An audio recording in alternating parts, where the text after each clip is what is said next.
Saturday as Lewis Capaldi took to the stage for what turned into an emotional performance.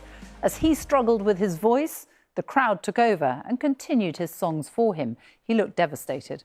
And now he has announced that he is taking a break from touring for the foreseeable future. John Donnison reports. Struggling with his voice and a bad cough on Saturday night, Lewis Capaldi needed a little help. And he got it. But he hinted there was maybe more going on. I recently took 3 weeks off just because I've been non-stop for the start of the year, and I wanted to kind of have a wee break from my head and my mental health.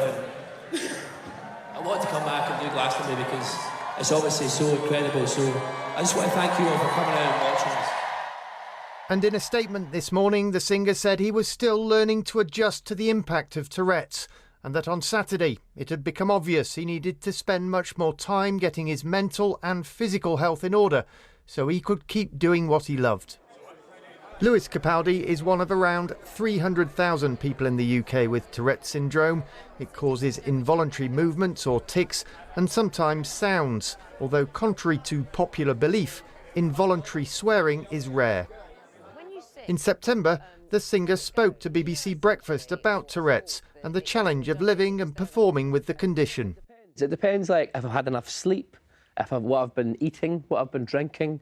It's one of those things as well where if you're really excited, it's kind of twitchy. If you're nervous, if you're happy, if you're like... It's weird that if you feel any emotion at all, Tourette's seems to come knocking. And campaign groups say he's done much to raise awareness of Tourette's. When I saw him performing, I could feel his pain. You could just see that he felt deflated from the performance. But what he didn't realise, that in that very moment, he was making history. People were accepting him for who he was, regardless of his tics and his mental health difficulties. They were accepting him, and for the Tourette's community, that's huge. Lewis Capaldi described the decision to take a break from touring as the most difficult of his life, and apologising to fans, said he'd be back just as soon as he was able. John Donnison, BBC News. The boss of Thames Water, Sarah